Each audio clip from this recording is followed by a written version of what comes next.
Okay, we're back with another one. Woohoo!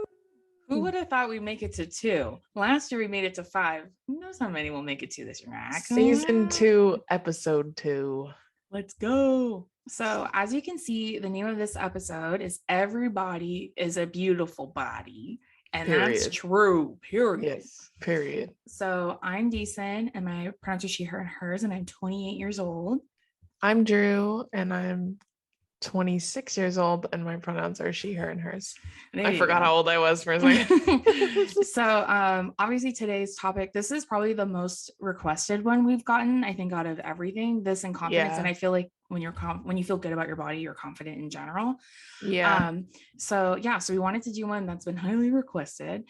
So because we are two cis women who have grown up as millennials, we have had very, I guess the word complicated relationships with our body. At least I feel like mine has been a lot more complicated than yours because we're both built differently and because we're sisters. I would be a liar if I didn't admit that I've compared my body to my sister literally my entire life. I think within the last couple of years I've gotten a better grip on it. But especially through high school, I think was probably my worst part of it. Wouldn't you agree? Yeah, I would. And mostly too, like, for context, for those of you who have never met us in person, I've said this many times, but I'm 6 feet tall. So like, I'm 5'11", 6 feet tall. Jason is 5'4". So like, she's older than me. Different heights. She's older than me, but she's like half my size in height. So, you know, growing up, like she was always taller than me. Then we got to 6th grade.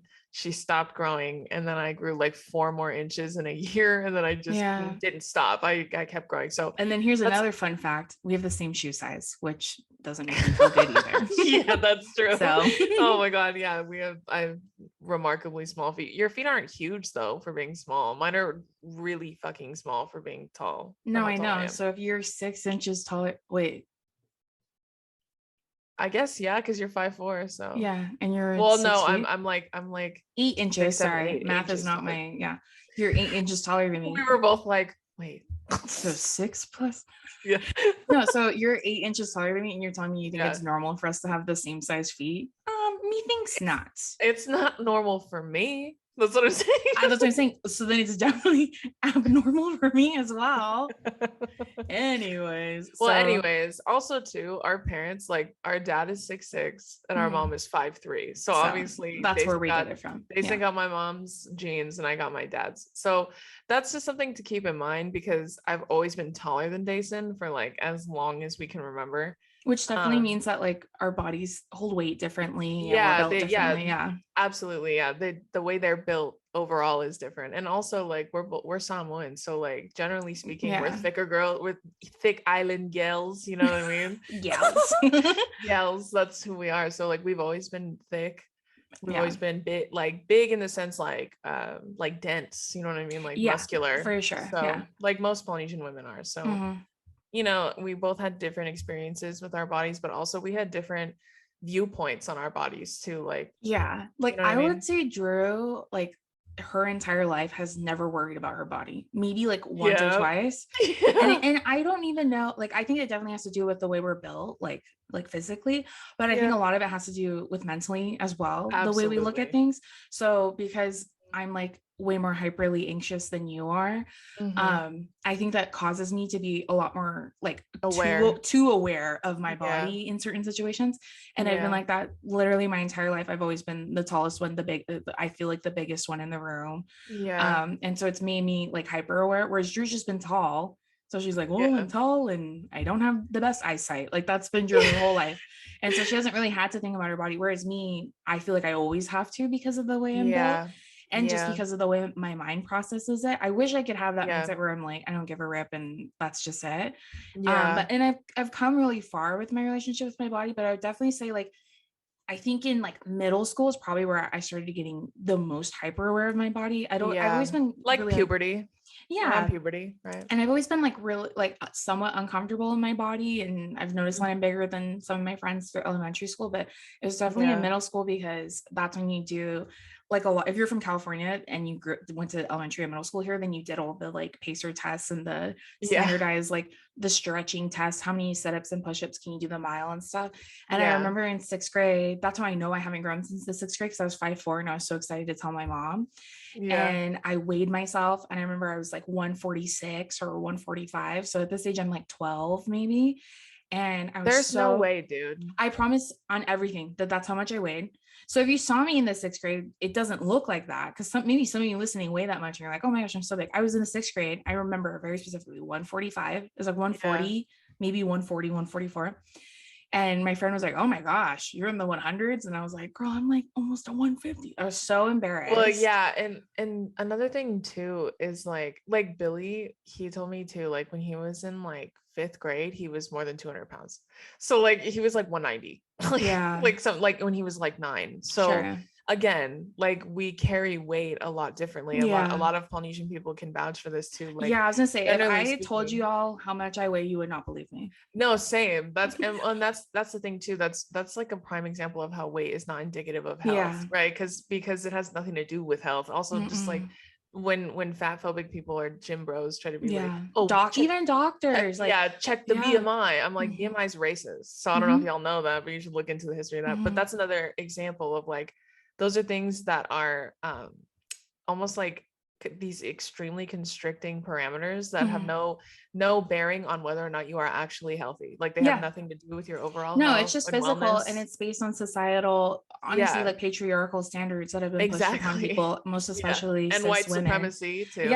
All wrapped up into one big thing. And it's just to make people feel bad about themselves when you don't even know. Like you can eat me and think, and I tell you how much I weigh. Not only would you not believe me, but then you'd be like, well, you need to be on a diet. And well, if I told you how much I weighed before you saw me, you would think that, but you see me and you still think that. Like that doesn't, you're just saying that because that's what society has pushed into your brains. You know? Exactly. So I remember being in middle school, and I've been on like, you name any diet, I'm telling you, I have tried it, girl. I've tried all of them. I've done every single one. Right. I started, doing diets around like 8th grade. And I found my food journal from when I was in 8th grade. It just makes me so sad, because I just think of how much time I've wasted not appreciating my body.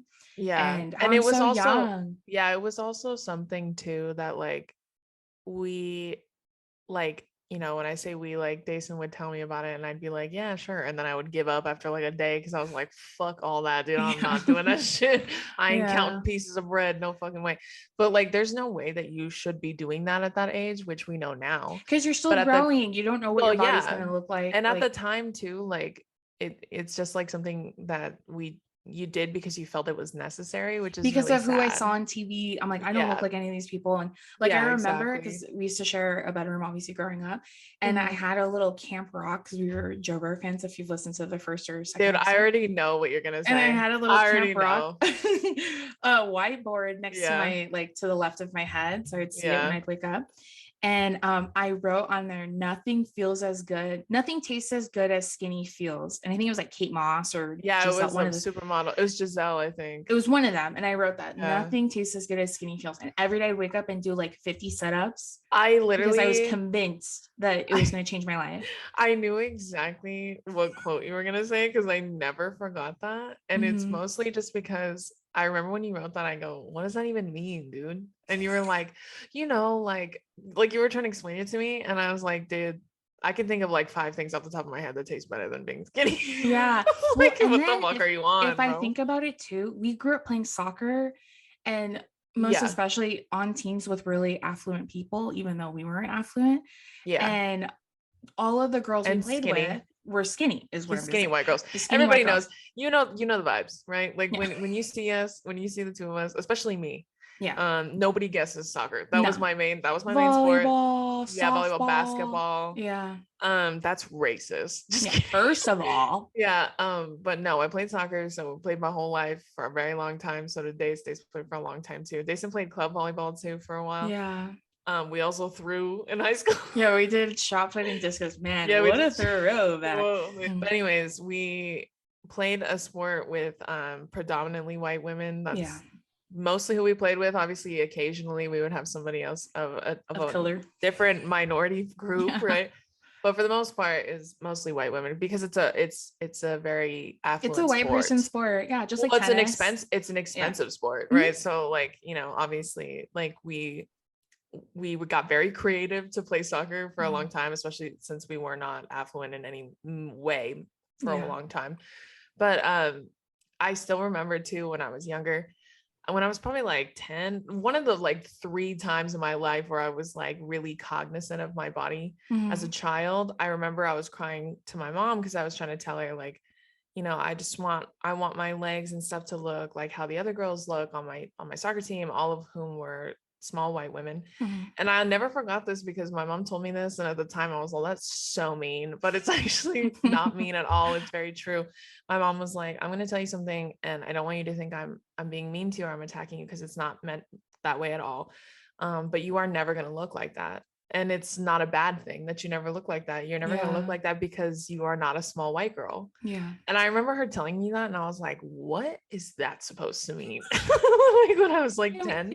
Yeah, maybe I'm tall and maybe I'm brown, so I'm not small or white. Yeah, but she's not wrong, because that's the ultimate genetically like you're not gonna be, genetically. And that's like one of the first things like Billy's told me before, like when he started programming for me to like work out and stuff, is like there are just some things that are not possible because of our genetics, and there's nothing wrong with that. There's nothing wrong with the way you look. There's nothing wrong with the way you want to look, or you comparing yourself to other people is the ultimate hindrance on trying to like whatever it is you're trying to achieve. If you're trying to look a certain way or get strong or whatever, comparing yourself to other people, especially people who are not the same ethnicity as you, is harmful in so many different ways. It's just a hindrance. All it does is make you feel bad about yourself and hurt yourself or be mean to yourself mentally, right?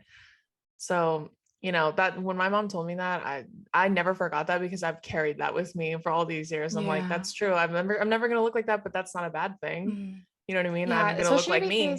Yeah, especially because we grew up during the era of like Hannah Montana and like Selena Gomez, like girls like that were built like that. And then if I grew up right now where girls are built, even like if you look at Kim Kardashian, she has no thighs. It's just a big butt, and it's still small stomach, like big chest. And even then like there are curves, like now curves are in, but they're also like, it's almost like cherry picking what parts are fat and which part aren't. It's very specific. So it's still harmful, just in a different way. It's true. But like, that's true. We grew up in a different time, I guess, but now it's like it's shifted from one extreme to the other. So now it's like rail thin, like smokers type body, to like all of a sudden now it's like big titties, big ass, but like no belly, sicko, right? It's like and small calves, like they always have the teeniest calves. Like, well, because so I was gonna say too that like society places these standards not only because everyone makes it easier. They're like, and all the ads that you see or different like TV shows, it's not just that, it's subtle. They place fat phobia in very small ways that people don't think about. So if you're like, like maybe there's an episode of Hannah Montana where she befriends the fat kid that everyone thinks he stinks and he's weird and he's probably poor. And then so you internalize like, okay, well, like then fat people are fat is associated with fat people are lazy and gross, lazy. And completely undesirable. So and that's like the biggest, we were talking about this beforehand, but like that's like the biggest downfall to trying to explain internalized fat phobia to extremely fat phobic people. So like extremely fat phobic gym people, for example, like you'll tell them, if you want to lose weight because you have a fear of being fat, that is fat phobic in its very essence, which is the definition of fat phobia. You are afraid of being fat, right? And then they take that as, oh, just because I care about myself, that means that I'm fat phobic. That's not what I said, right? It's like, even if you ask those people, how do you treat fat people differently? They would all say yes. You would all say yes. Well, and that's why, like, when we talk about like how I deal with men calling me fat all the time, like constantly. I've like made videos about it in the past, but like I've literally talked about how, first of all, you can't see what my body looks like. They have no fucking idea what it looks like. So that just kind of proves my point that the fat phobia is so deeply ingrained that they think that that is an insult. So that's going to hurt your feelings. Especially to a woman. Especially to a woman. Like if it was like a guy doing that, they would never say you're fat. They'd say you're gay, which is another phobia. Again, right? Homophobia, right? Yeah. So there's a pattern, right? So it's like this internalized bigotry that people are trying to work through. Yeah. So like them they have no idea what my body looks like. They have no clue. So when they do find out, in fact, that I am not fat, it makes them even more mad when I'm sticking up for fat people. So that's why I'm like, you know, I've told people before, like, don't write things like, oh, see, she's not even fat. Take that, like, take that. Because that's also fat phobic. Like I have no problem with people calling me fat because that's not an insult to me. So like, it doesn't matter to me. It doesn't hurt me. It doesn't penetrate me in any way, shape or form because it's not an insult. Like you trying to turn it into an insult is fat phobia hard at work, isn't it? Like because you're trying to hurt my feelings as if being fat is bad and it's not. Exactly. So it's like, and it's like, that somehow makes me undesirable. Like exactly like you said, or like everything you're saying is invalid because you're and that's what I've said. Exactly, that's what I've said too. I'm like, even if I was fat, if I was the fattest person that you've ever met in your entire life, does that mean what I said is invalid? Yeah. You know what I mean? That means that what I said was wrong. No, you just look down on fat people. Yeah, and that's why you're fat phobic. Because you're a bigot. So that's why. So like, that's why I've said too, like comparing, like making fun of short dudes to making fun of fat people. It's like they're two different things. Like they're like apples and oranges because fat people are discriminated against. Yeah. Like there are, you know, there are fat people or fat phobic people in the world that, like you said, treat fat people differently, and they are discriminating against both like legally and like socially. So it's like, it's not in the medical field, there is extreme fat phobia, right? And two, like if you think like, oh no, like I'm not fat phobic, like I never treat fat people different, but I don't want to be fat, that's fat phobic. That's being fat phobic. It's okay if you're fat but not me, because why? Well, exactly. And it's the same thing like when women sometimes like body check, whether it's on purpose or not, when they're like, oh my god, is this normal? Like me having this big roll, is it normal, blah blah blah? And people are like, no, it's so normal, but you're beautiful. Nobody said that fat equals ugly. That's the point. But right? Also to pander for likes like that, because you have a rule. You're crying like that one girl, I can't think of her name, and it makes me so mad every time I think of her with her jeans and she was crying. She's crying because she has a role. But if a fat person has a role, she doesn't care. You only care because you care. Well, that's exactly what you said just now. Like, no, it's okay if you're fat, but like, if I'm fat, I'm gonna hate myself. And it seems abnormal on me. So and that's why body checking is extremely harmful and fat phobic in and of itself. So that's why, like, sometimes when I get like really extremely fat phobic comments, they're like, why don't you film a video of yourself in a bikini? For what, bitch? So I can stare at your well, like they're like, prove them for what, bitch? Like, why would I fucking do that? Like, first of all, I don't owe these fucking shrimp dicks anything. That's one. Two, that's fat phobic. Like for me to be like, see, I'm not fat. Oh yeah, who are you calling fat? Does this look fat to you? Exactly. That's why I'm like, I have nothing to prove to these fucking people. One, two, that's fat phobic. And three, I don't give a fuck if you think I'm fat. I really don't care. Like, that's why I say all the time, like, you could drop dead tomorrow and I wouldn't care. So like, what makes you think I'm going to care if you call me ugly? Or fat. I don't. Or fat. Yeah. So that's why I'm like, that kind of mentality is fat phobia that's ingrained in society. Like we've all been conditioned to feel that way. But when you get older, like, it's not your fault if you're born into a bigoted society, but it is your fault if you die that way. If you die a bigot, that's on you, because you could have unlearned it, right? You have the choice every single day. And that's why when I talked about being short, like comparing short dudes to like making fun of fat people, the difference, that's why I was like, that's like getting a flat tire versus getting run over. Like those are two, they both have to do with the car, right? But one is infinitely worse than the other, and one has real life implications. One will affect you in the real world. your feelings getting hurt are not the same thing as people being discriminated against. Do you see the difference? You know what I mean? Yeah. And I had a lot of people say too, like, I've never gone to the doctor for like a cold and been like, well, have you tried losing weight? I was gonna say, because I have. And I went for a sty. I had a sty in my eye. And then I don't know if y'all, at the end, you leave your doctor, they give you a packet of everything you talked about.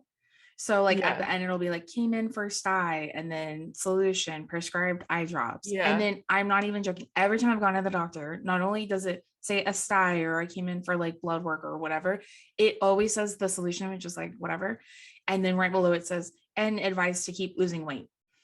And we didn't talk about my weight. What does the bacteria in my eye have to do with my weight? It doesn't. Exactly. That's why like someone literally was like, I could have come in with my arm chopped off and they'd be like, have you tried losing weight? That's what I'm like. I can't remember who I was watching. It was probably on TikTok, and someone had said, I've gone in for back problems. Yeah. And they're like, have you thought about losing weight? And they're like, that has nothing to do with my back. And if you say it does, how do you know?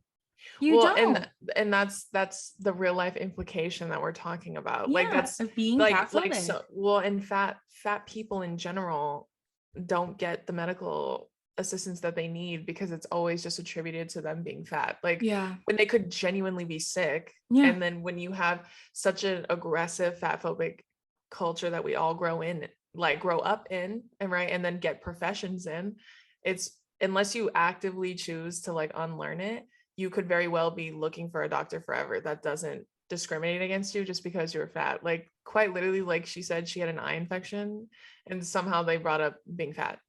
And there's no way.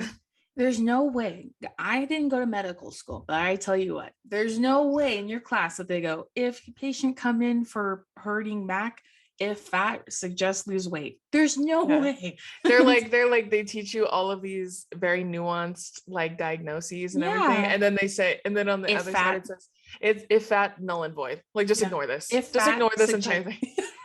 It's like a chart that says like patient comes in like a flow chart. Flow chart. And it says fat, yes, suggest lose weight. Like it's super short. Yeah. If every single time do all these different tests. I was gonna bring up one of my favorite shows of all time was Shrell. I'm so sad it ended. There's only 2 seasons of it.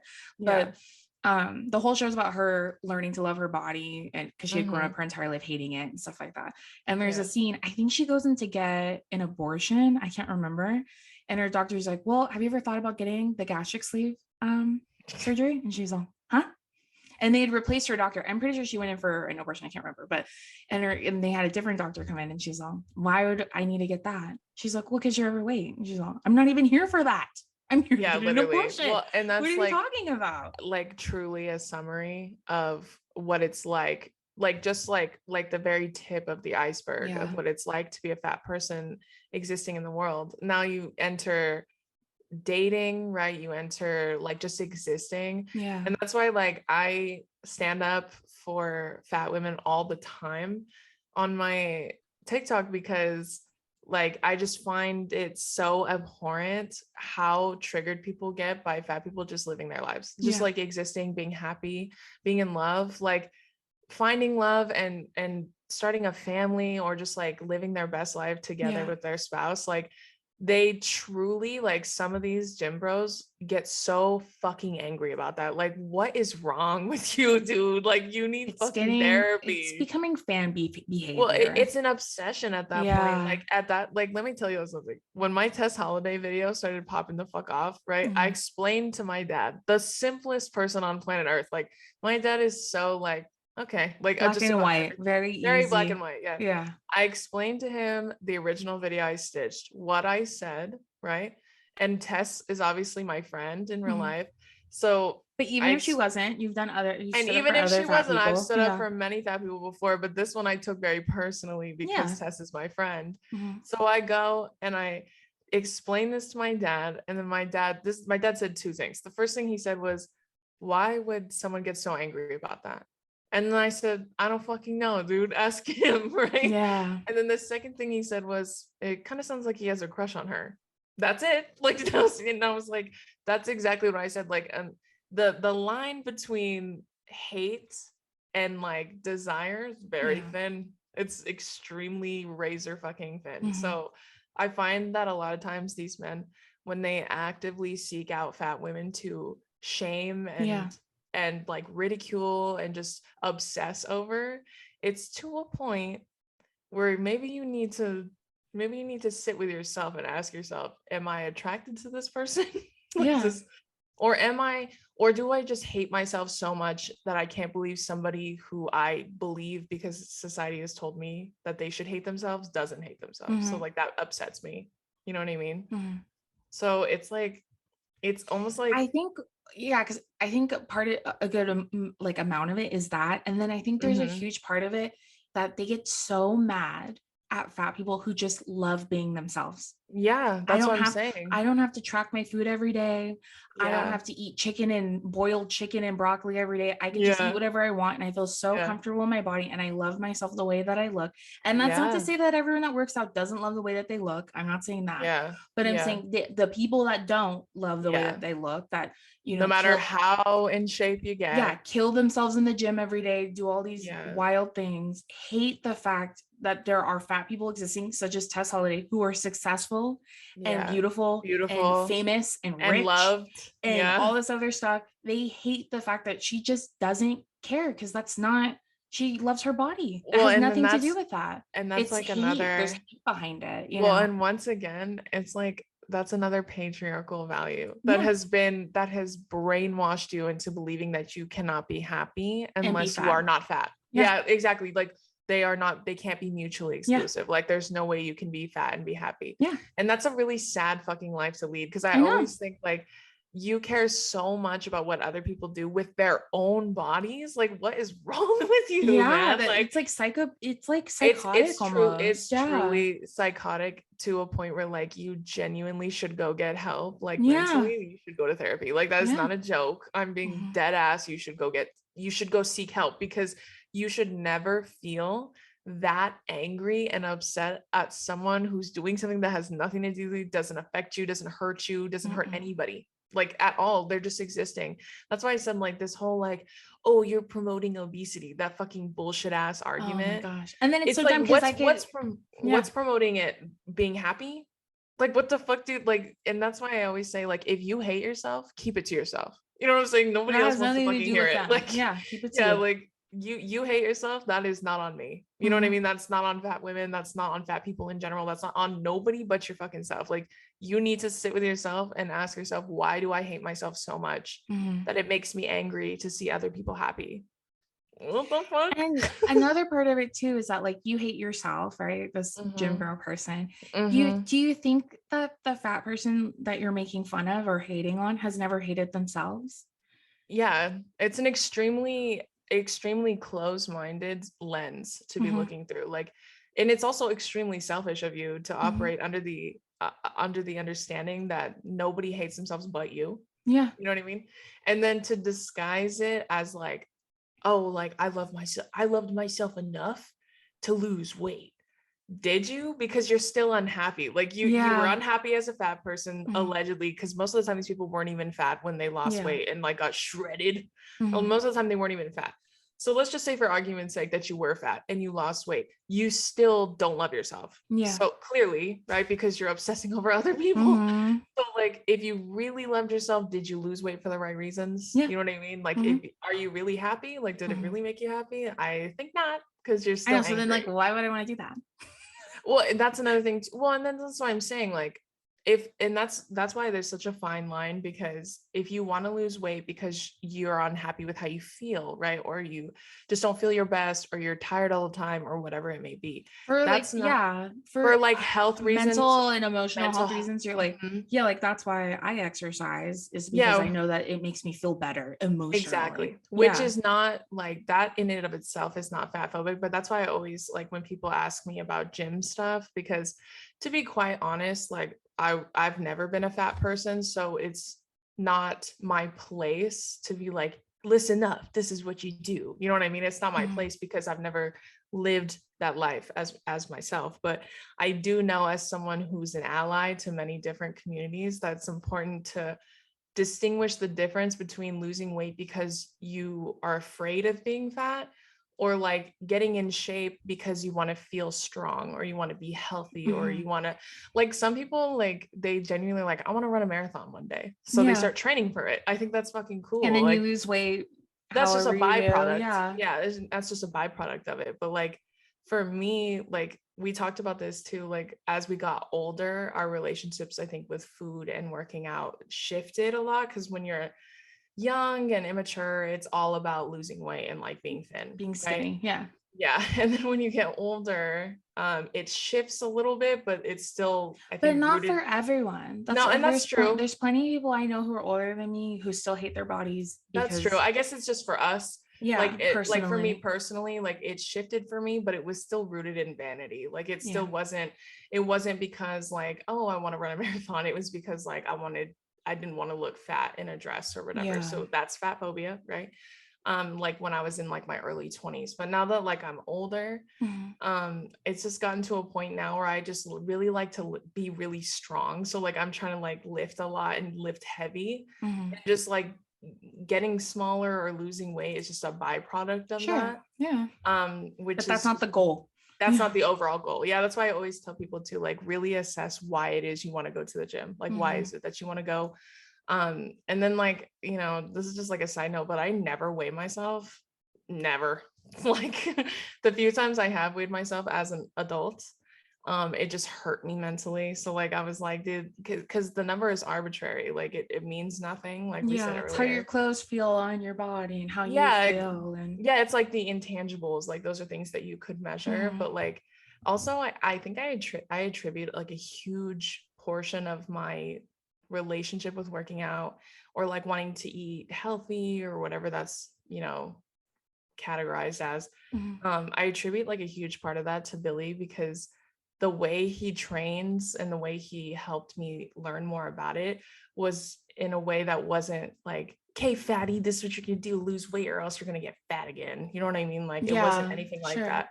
He truly just changed my relationship with food and my relationship with the gym, because I still decent. Like I genuinely would cry if I had to diet in any way. Like I would cry, I would sob, and I'd be like, if I want to look a certain way, I can't eat the things I want, which is not true. Turns out it's not true at all. You can eat whatever you want and still be happy. You know what I mean? With who you are. Like you could still love yourself and be happy. It really doesn't fucking matter. Like that's none of that stuff I think even really matters. But anyway. Like, I think my personal relationship with food has evolved a lot from, and like this is just within, I'd say from like 2019 to now. I think I feel a lot better about the way that I eat and the things that I eat, because I did an at-home allergy test. So for me, like when I was at my heaviest and stuff, like I just always felt uncomfortable with my body and I felt like in pain, and then that would make me depressed because I would hate my body because I was being fat phobic and stuff like whatever, all that stuff.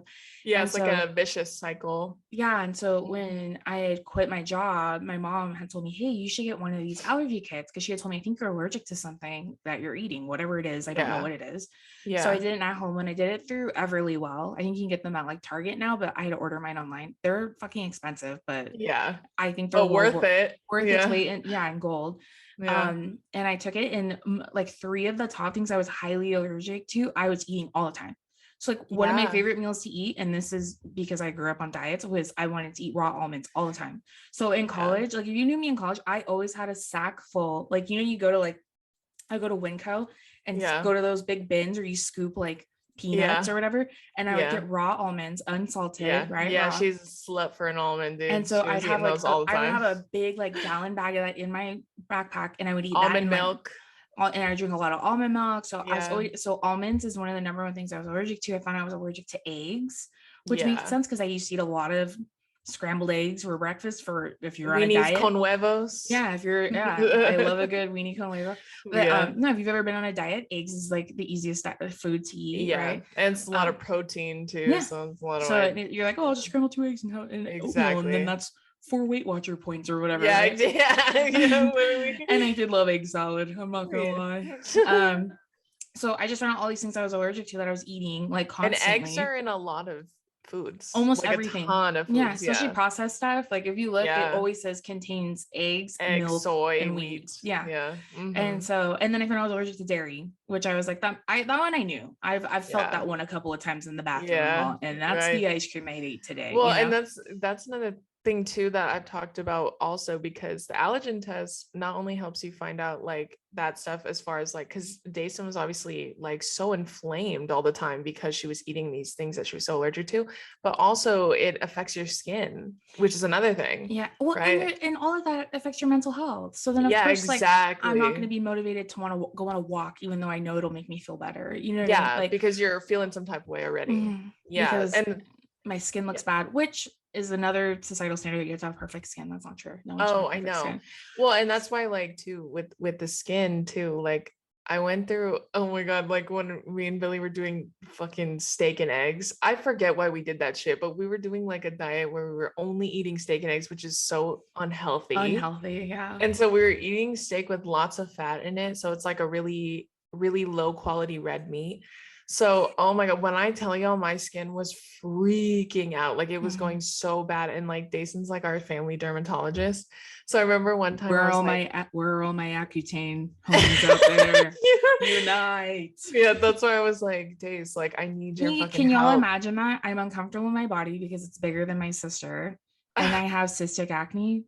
And then I have to go on Accutane that makes you look like you have so much worse before you look better. Yeah. So much worse before you look better. So like, yeah, that's Dason's been through all the stages of skincare too. So like she's an expert in skincare, that's for sure. But I remember talking to her about this because my skin was so bad. I wasn't losing any weight anyway. So it was like double homicide, dude. Yeah. And so I was like talking to her. I was literally sobbing, talking to Dason. Like I was like, dude, my skin is freaking out. Mind you, like I had always had like hormonal acne, regular acne, whatever. It was never anything crazy.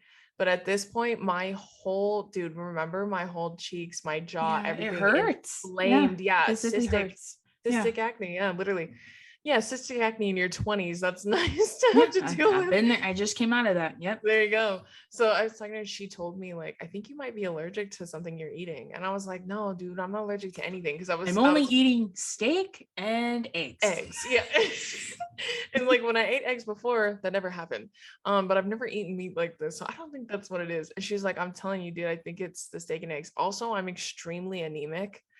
So I need greens, like I need to eat vegetables or else I have huge bags under my eyes and I'm tired. A corpse. Yeah, I look like the corpse bride. Yeah, literally. So I cut out the stupid steak and egg shit and then I went on Curology.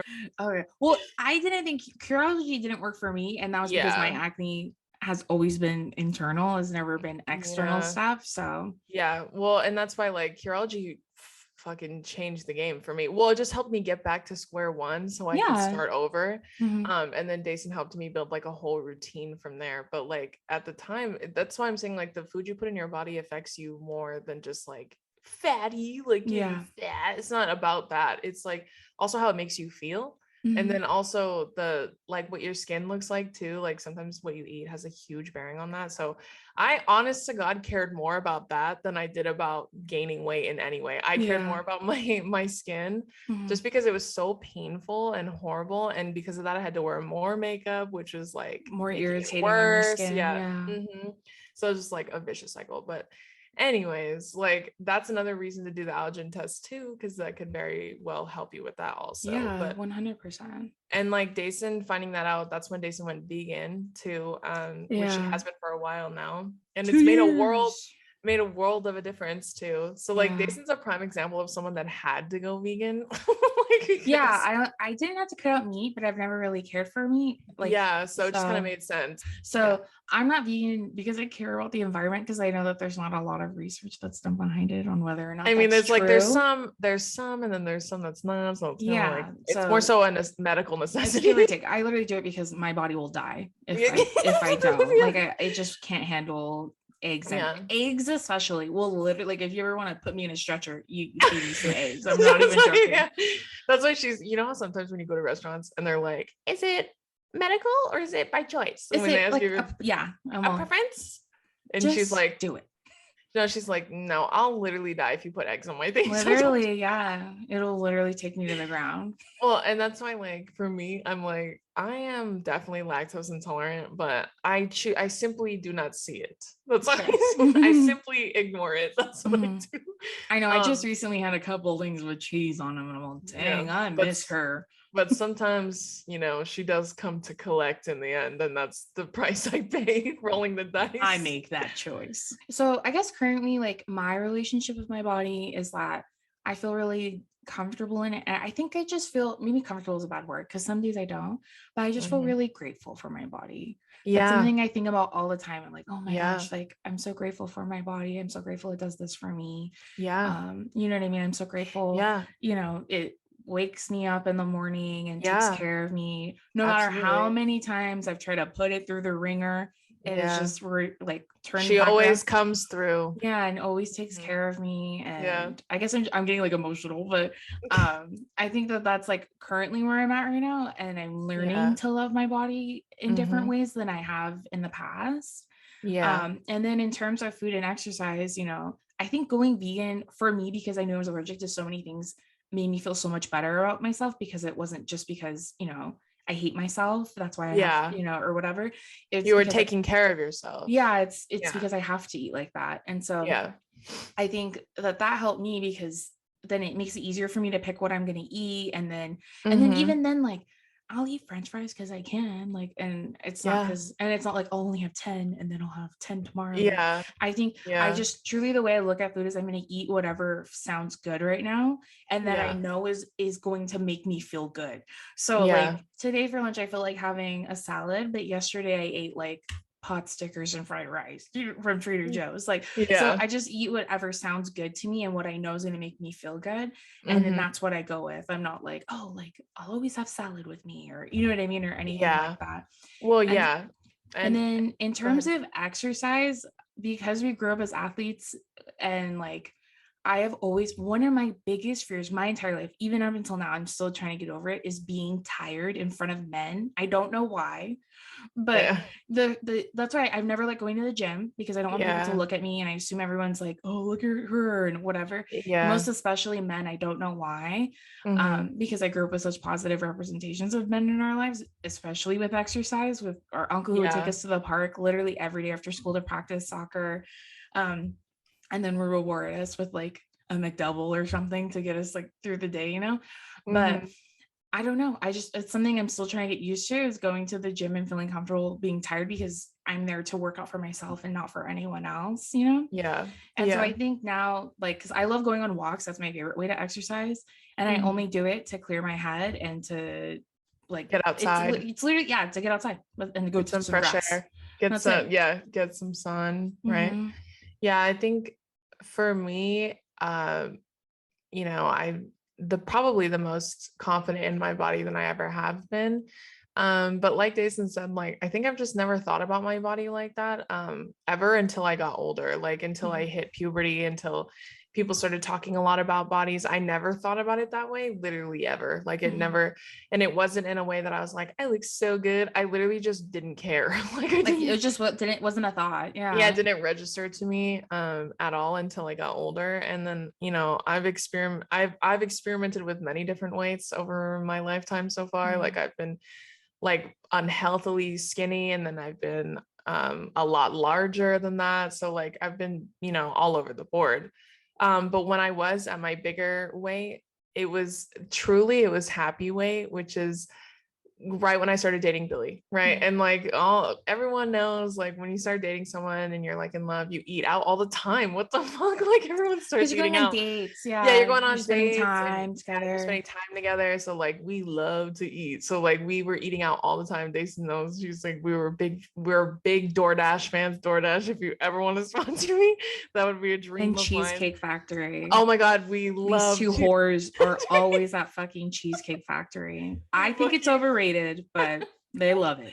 To this day, we still love Cheesecake Factory. But yeah, like, you know, we were just, it was happy weight that I was gaining. And honestly, it was healthy weight because I was really unhealthily small when I started dating Billy. But, you know, we started. And that was due to stress. stress and being broke being broke, dude, in college. Like that's just like what happens. But I literally gained weight, but it was mostly just because I was happy and I was in love, and I'm still in love now too, but it's just more of a balancing act, I think now, because it got to a point where we would, when you eat out so much that you run out of places to go. So you're like, oh, what about Wendy's? You're like, oh, we ate there yesterday. We just had that. Yeah. Oh, that doesn't sound good. Yeah. That was us, dude. Like it was so bad.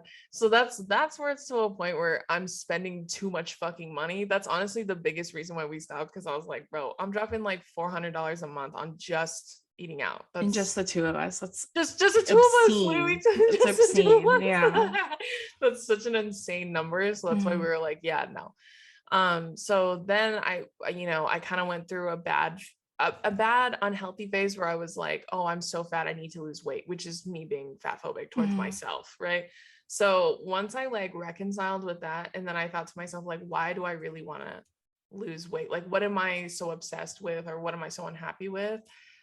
Even though like through that entire period, I was like, I never noticed that I got bigger. I never noticed that I was outgrowing clothes. I never noticed at all, because I was like, freshly in love. So once I got to a point where I was like, okay, I just feel like shit all the time. I feel like shit all the time. I'm so tired. I fell asleep at 5 every fucking night, and I would wake up in a bad mood all the time, and I just felt awful.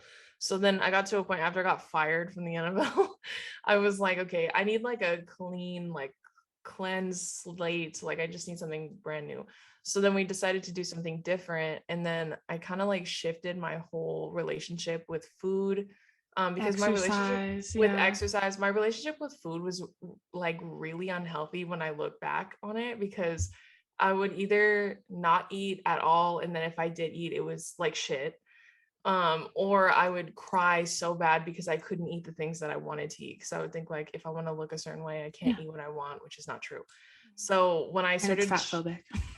Extremely fat phobic. So like when I started changing my relationship with food, Billy was a huge piece in that too, because I would like tell him like, I just really want to eat chips, like, and he would tell me like, just eat the fucking chips, dude. It's not a big deal. Like eat what you want. Life is too short to not eat what you want, because you want your body to look a certain way. And he told me that all the time. He was like, you can eat literally whatever you want. Like if you want to eat ice cream, you want me to make you cookies, I'll do whatever you want, whatever you need. And like it would make me cry even more, because I was like, no, I'm being dramatic, and he's being so sweet and patient with me. But he's truly like, you can eat whatever you want. Like it doesn't matter. Like it truly doesn't. It doesn't matter. And then he would never be like, you'll just work it off tomorrow. Like he never said anything like that. He was just like, if that's what you want, eat it.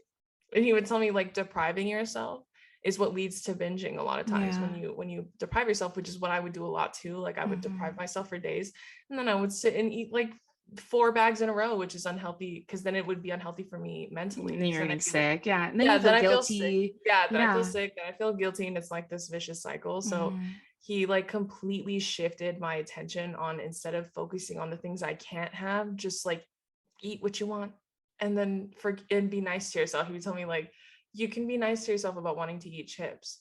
And like it would literally make me cry. Like it makes me want to cry right now, because stuff like that is so important to hear when you're trying to like change your relationship with food. So like just eat what you want. Yeah, eat truly. What you want. Like, and it's like eat what you want within reason.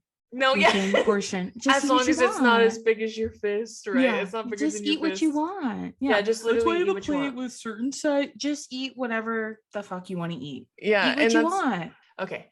So I feel like one of the most important things about changing the way you see yourself and changing the way you feel about your body, like one of the first things, like what Dason said earlier, is to just be grateful for your body. Like your body wakes you up in the morning, it pumps blood through your veins, right? It keeps you alive, like, you know what I mean? So it makes you happy, right? To be part of like to be part of your family. Like there are just things to focus on that have nothing to do with your body, right? So like being able to love yourself and be grateful for the body that you're in, just because it keeps you alive, I think is more than enough for like a first step towards learning to love yourself the way that other people love. Yeah, because body neutrality is what we're all, I think, shooting for. You know what I mean? Like body positivity is great, to an extent, but also I think we should all aim probably for like body neutrality. So like to understand that your body has no bearing on anything really, on your worth, on your worth, on your anything, your personality. Yeah.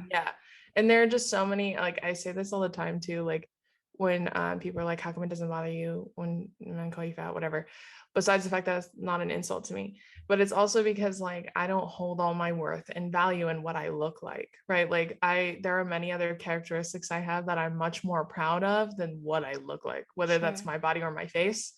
Like I'm much more proud of how smart I am, how funny I am, like how empathetic I am. Those are things that I'm more proud of than what I look like. Like I don't hang my hat on being skinny, on being in shape, right? Pretty. Like being pretty, right? Those are not things that I care nearly as much about than I do about other characteristics about myself. So like 100%. I think changing, we also talked about changing the language, the way in which you talk to yourself. I think that's honestly the most important part. If we were talking about before we started, if you're a person who menstruates monthly, the feeling you get when you're PMSing, right? And so you're getting bloated and like my stomach will hurt and I feel uncomfortable and like stretched to capacity almost, right?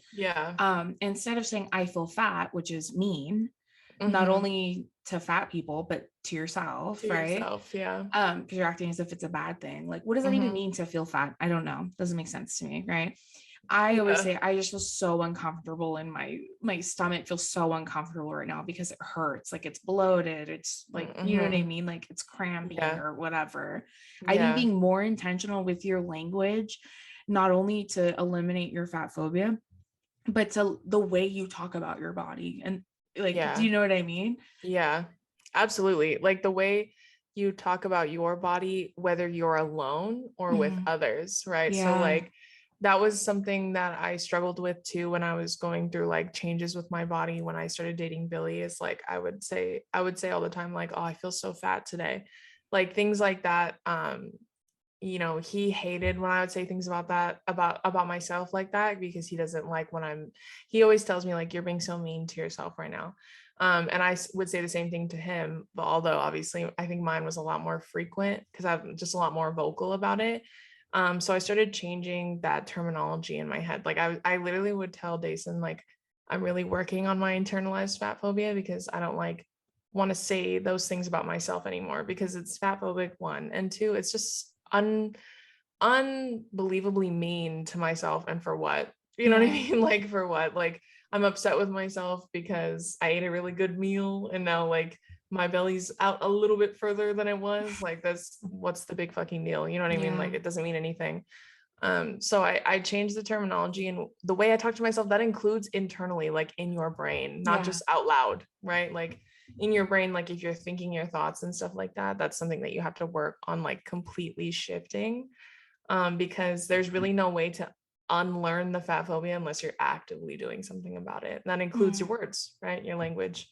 So I think those are the only steps we have, right? Oh, and then our last bit, because these are all ways that we can be better, right, to our bodies and to fat people in general, is that you should be following and associating with other fat creators who are doing the damn thing for fat people across the world. Obviously, we talked about Tess Holiday earlier. I've known of her even before she got famous on TikTok for years. She's an absolute icon. So love her, love Tess. Yeah, we love you, girl. I would also plug I think her name is the Fab Feminist. I can't remember. I know her real name's her legal name is like Victoria. But she talks a lot about being a feminist and being fat and what is it like in society right now. And I saw her like emailing the Harry Styles, the nail polish company, and asking them like, what sizes is your merch going to be in? And then they were like, you'll see when they come out. And she's like, so you don't care about fat people, basically. Like just admit that rather than put on this whole facade. I think she's incredible. And then the last one I would plug is her name Alicia? I was gonna say Alicia. Yeah, her name's Alicia. I forget how to pronounce her. No, it's like McCarvel or something. Oh, okay, Alicia McCarvel. But she's amazing. Alicia, my girl, I love her. She's super funny. It's so important that you follow creators like that who are just living their lives and being happy, right? And being happy and being beautiful and being wonderful and doing all of these wonderful things in life. Like, because regardless of what you look like, you deserve all of the love and respect that you want out of the world, out of a relationship, whatever that is. You deserve all of those things. And when you follow people like Tess, like Victoria, like Alicia, you get to see on a real scale, like what it would be like to like just truly love yourself and not let it hold you back from wanting to live your life, whether you're documenting it or not. Because I know too that a lot of times people are afraid of being attacked physically. That's why they don't want to create content. Because I get messages like that a lot when they're like, I'm afraid of people making fun of what I look like. And that's all something that you'll, I think, get to, like, you'll have to work through on your own, because that has a lot to do with your own view of yourself, your self-confidence, and all of that, your self-worth. But mostly you just have to understand that no matter what, you're gonna get hate, bitch. Like Beyonce gets hate. You think I'm not gonna get hate? You know what I'm saying? Like Meg Thee Stallion gets hate. Hello, I'm a fucking speck of dust on her fucking shirt. You know what I'm saying? I mean nothing in relevance to her. So like if you want to create content but you're afraid, don't be, because the world needs creators like that, like Alicia, like Tess, like Victoria. They need creators like that so that they can see people who look like them. Like that was like something that I was so excited about when it comes to any sort of representation. Like the very few representation that we got, like as Samoan people, it's very small, right? It's DJ. It's DJ, that's our guy, right? But like the very, very, very small specks of representation that we get, like that shit, like remember when we talked about seeing Moana for the first time? Like when we watched the intro and it's like, you know, the Polynesian music and the grandma, as a baby, the grandma, dude, I was literally in tears when I watched it, because I was like, I can't believe that there's like a princess that looks like me. Like I just can't believe it. So the same thing goes with your body too, your body type, your body representation is the same thing. Like getting to see people like Adie Bryant, right, have her own show and be one of the funniest fucking people on TV right now. Like that shit's important, man. It's important to see stuff like that. So like that could very easily be one of you. So like don't let the fat phobia ingrained in society, like don't let that stop you from wanting to create content or like be yourself on the internet, because people, they need people like you know what I mean? I think 1000%. Well, anyways, so that's the end of our episode. I hope you all enjoyed it. Please be sure to rate us on Spotify and Apple only Podcasts. If it's good. Only good reviews. I'm just kidding. But thank you so much for tuning in. If you all have any topics that you want us to touch on, please be sure to send them to us on Instagram. Yes. But other than that, we hope you all have a lovely Wednesday. And we love you, and we'll see you next Wednesday. Bye.